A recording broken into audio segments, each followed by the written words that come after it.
Okay, तो हमने आपको ये न्यूमेरिकल दिया हुआ था पिछली लेक्चर में, तो इसको हम सॉल्व कैसे करेंगे। देखो, लिथोस्टैटिक प्रेशर होता है, वो क्या है हमारा प्रेशर, हम लोगों ने अभी डिस्कस किया था, प्रेशर इक्वल टू ρGH।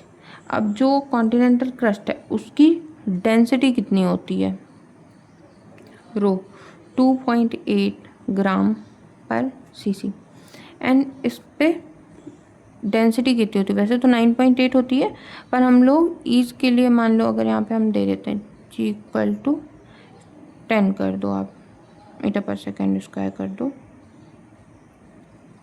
तो अब का जी यहाँ पे गिवन हो गया, ईज के लिए हम कर लेते हैं and g equal to 10 meter per second square.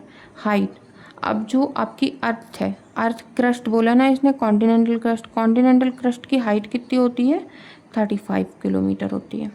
बस इसको सिंपली आपको मल्टीप्लिकेशन कर देना है, तो 35 इंटू, अब सारी की सारी सेम यूनिट में लाना पड़ेगा, तो ये कितनी होती है, मीटर पर क्यूब है, ओके, एंड इसको करना पड़ेगा हमें सेम यूनिट में, तो ये हो जाएगी हमारी 1000 मीटर इंटू, क्योंकि 35 क्या है, किलोमीटर है ना, इसको मीटर में कन्वर्ट किया, and 10 meter per second into 2.8 ग्राम पर सीसी है, इसको भी हमें सेम ही यूनिट में लाना पड़ेगा, ऐसा यूनिट में, तो 2800 kg पर मीटर क्यूब में आ जाएगा। अब इसको हम सॉल्व कर लेंगे, तो ये कितना आ जाएगा, 35 into 10⁶ into 28, 0.98 to 10⁹ so approx कितना हो गया, 1 giga pascal. Okay, so I hope clear होगा। तो हम लोग जियोकेमिस्ट्री डिस्कस कर रहे थे, जिस पे हमारा आज का टॉपिक था, आई होप आपने शॉर्ट्स वीडियो में देख लिया होगा, उसको सॉल्यूशन सर्च में अगर आ जाएगा तो डाल देंगे हम। और आज से हम लोग एक नया टॉपिक स्टार्ट करेंगे जो कि है major, minor and trace element. Major, minor and trace element. Okay,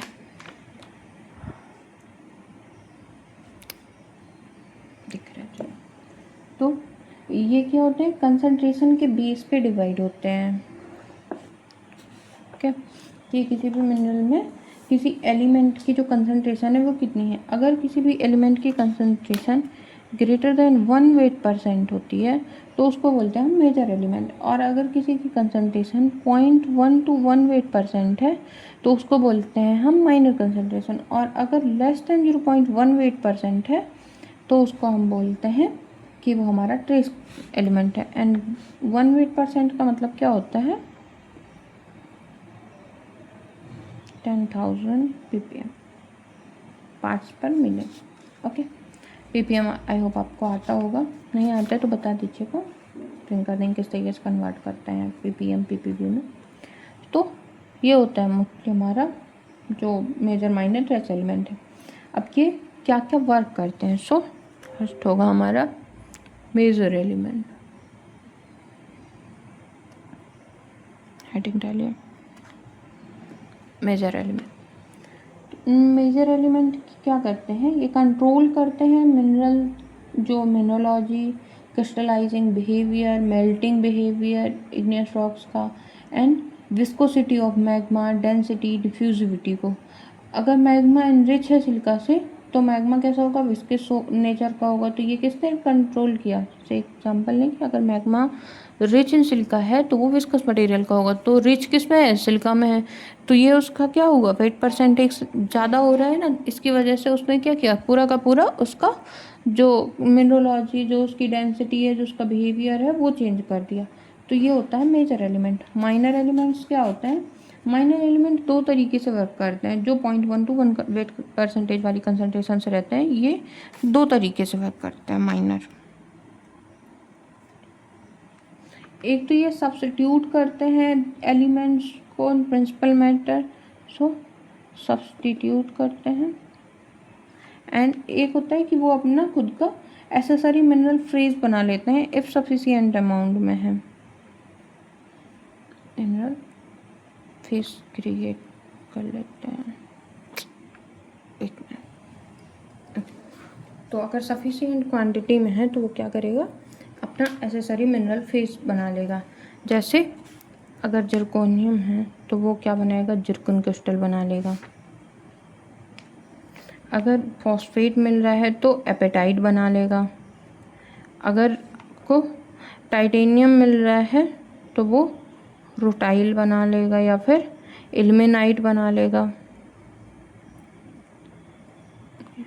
तो वो अपना सफिशिएंट मिनरल फेज भी बना सकता है। तो जो माइनर एलिमेंट है वो दो तरीके से काम करते हैं। एक तो होगा कि सब्स्टिट्यूट कर सकता है for an mineral element in principal minerals. So minerals क्या करेगा, जो माइनर एलिमेंट है वो हाइड कर लेगा with a major mineral in lattice, जो बहुत मेजर लैटिस है उसके अंदर हाइड कर जाएगा और सब्स्टिट्यूट करेगा। सब्स्टिट्यूशन के टाइप अभी हम पढ़ेंगे कैमोफ्लेज वगैरह नेक्स्ट लेक्चर में। जैसे कि Mn सब्स्टिट्यूट कर जाता है for Fe and Mg in mafic minerals. तो इसको लिखने के लिए इस पर नहीं लिखा है हमने, तो आप इस पर लिख सकते हो माइनर एलिमेंट में कि substitute for an element in principal minerals. Example Mn substitute in Fe और Mg इन मैफिक मिनरल्स। पॉइंट नंबर 1 हो गया। पॉइंट नंबर 2 मिनरल फेज के रिकॉर्डिंग लिख सकते हो, they can form accessory mineral phase if present in sufficient amount. Okay. Example, if zirconium present, zircon, phosphorus, so apatite, if titanium present, so rutile और ilmenite। And जो minor element होते हैं ये expressed होते हैं एज ऑक्साइड। ओके, सो इनको हम oxide के रूप में, जैसे Mn है तो MnO या फिर P2O5 इस तरीके से इसका करते हैं। अब आता है सबसे मोस्ट इम्पॉर्टेंट हमारे लिए ट्रेस एलिमेंट, जिसके बारे में हम सबसे ज़्यादा जियोकेमिस्ट्री में पढ़ते हैं। ओके, तो ट्रेस एलिमेंट क्या होता है, ये एक्सप्रेस्ड होते हैं एज एलिमेंट।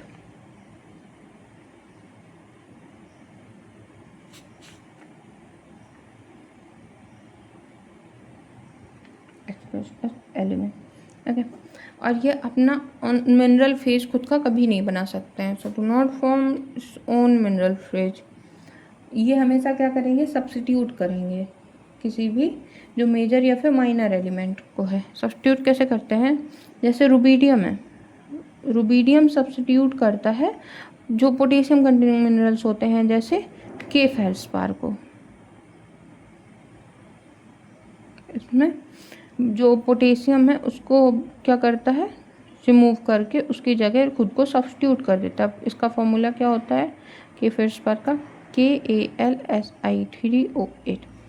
ऐसा कभी भी आपने फॉर्मूला नहीं देखा होगा के फेल्सपार का कि रुबीडियम एल्यूमिनियम Si3O8, देखा है, ऐसा कभी नहीं देखा होगा।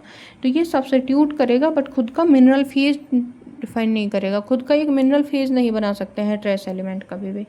क्यों नहीं बना सकते हैं, क्योंकि वो बहुत ज़्यादा डाइल्यूट होते हैं बनाने में अपना क्रिस्टल फेज। तो आप लिख सकते हो कि trace elements can not form a mineral phase on self because they strictly replace और सब्स्टिट्यूट मेजर और minor element in a given mineral phase because they are too dilute. Too dilute का मतलब क्या होता है, जैसे मान लो आपके पास में शुगर सिरप है, तो उस टाइम पे उस पर शुगर की कंसनट्रेशन कितनी है।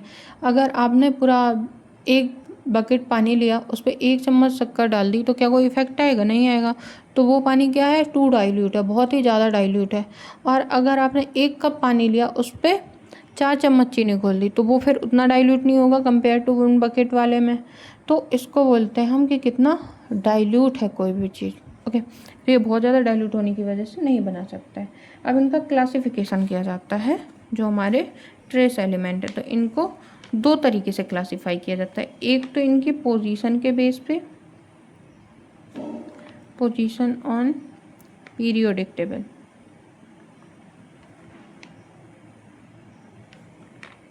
एंड सेकेंड वन किया जाता है जो कि गोल्डस्मिथ ने क्लासीफाई किया था on the basis of geochemical affinity.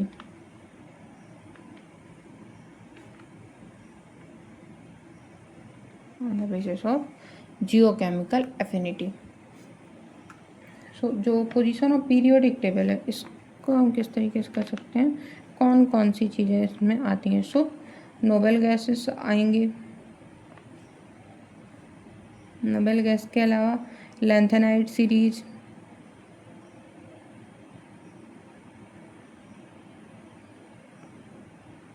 (57 to 71),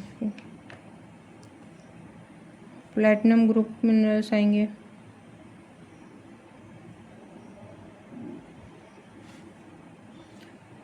हाँ 44 to 40, एंड जो फर्स्ट ट्रांजिशन सीरीज है स्कैंडिनेवियन वाली,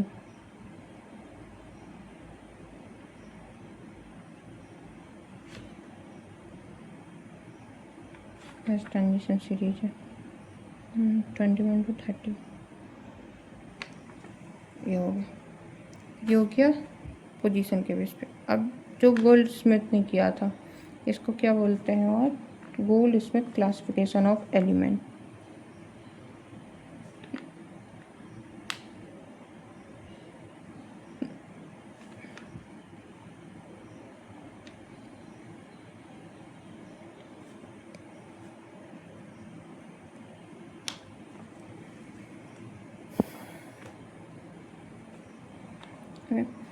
सो फर्स्ट क्या होता है, एटमोफाइल एलिमेंट।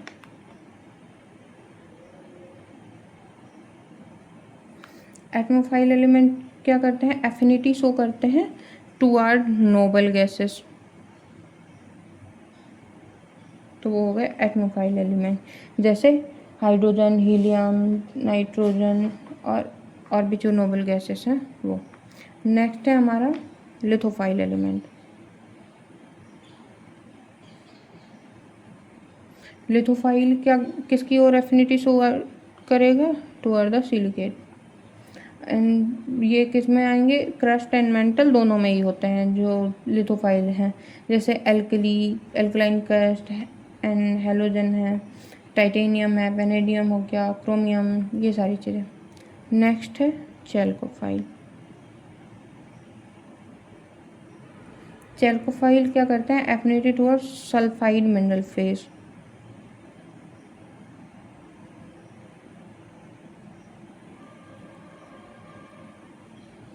ये सल्फाइड के साथ में मेंटल और कुछ कुछ कस्ट में भी मिलेंगे और कोर पे भी मिलता है। नेक्स्ट है सिडेरोफाइल।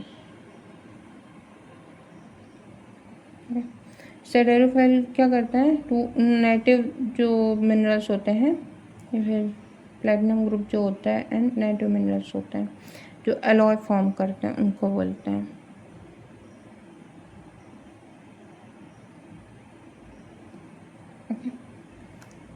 अब जो एटमोफाइल है ये क्या है, अगर आप लिखना चाहो तो 8th ए के एलिमेंट होते हैं। जो लिथोफाइल होते हैं हमारे 1A 2A 3B and 4B 6B 5 6 7 8। जो चैल्कोफाइल होते हैं ये होते हैं हमारे 1B 2B 6A। जो नेटिव होते हैं ये होते हैं 8B। ये हो गई इनकी जो पीरियोडिक टेबल है उस पर पोजीशनिंग की, कौन से एलिमेंट्स कहाँ पर मिलेंगे। तो आई होप अभी आपको एक क्लियर होगा। इसको हम शॉर्ट नोट्स बनाया हुआ है, आप उसकी हेल्प से भी देख सकते हो। ये रिवाइज करने के लिए हो जाएगा आपका कि major, minor and trace elements हैं। तो थ्रेशोल्ड क्या है इनका, जो मेजर एलिमेंट है उनका ग्रेटर देन 1 weight% होना चाहिए, माइनर में 0.1 to 1 weight% होना चाहिए and trace element less than 0.1 weight% होना चाहिए। इनका रोल क्या होगा, कंट्रोल करेंगे मिनरलोजी, विस्कोसिटी, डेंसिटी, मेल्टिंग बिहेवियर। ये क्या करेंगे, सब्स्टिट्यूट करेंगे मेजर एलिमेंट्स को या फिर फॉर्म करेंगे सेपरेट माइनर मिनरल फेस को या एसेसरी मिनरल फेस को बनाएंगे। और ये क्या करेंगे, सिर्फ पैसिव सब्स्टिट्यूशन करेंगे।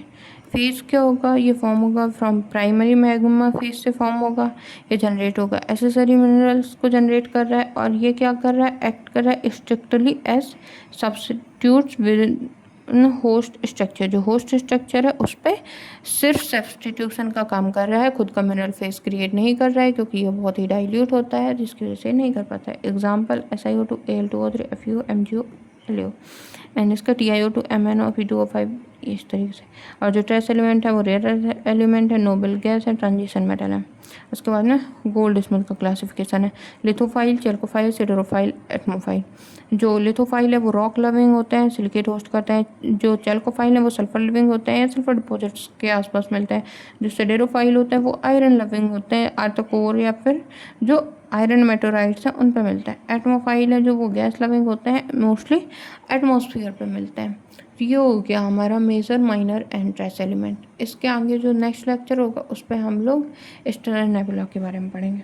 मैं उसके पहले आपको कुछ और तरीके की टर्मिनोलॉजी बता देते हैं एक दो, जैसे H2O जो हमारा वाटर है,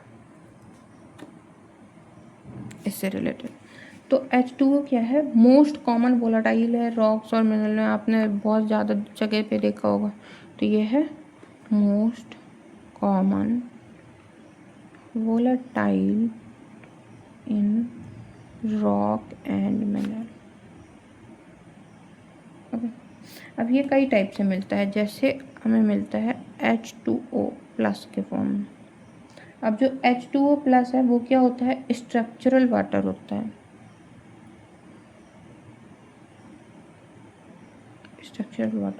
स्ट्रक्चरल वाटर क्या होता है, water that is chemically bound inside the crystal structure of mineral, inside crystal structure of mineral. Okay, और इसको रिमूव करने के लिए क्या होगा, बहुत हाई टेम्परेचर होगा चाहिए होगा हमें, और जो इसका क्रिस्टल स्ट्रक्चर है वो भी डिस्ट्रॉय हो सकता है अगर हम इसको रिमूव करने की कोशिश करते हैं किसी भी मिनरल से। एक होता है H2O माइनस। जो H2O माइनस है वो क्या होता है, एब्जॉर्ब वाटर होता है, जो कि वाटर अटैच होता है टू द मिनरल सरफेस।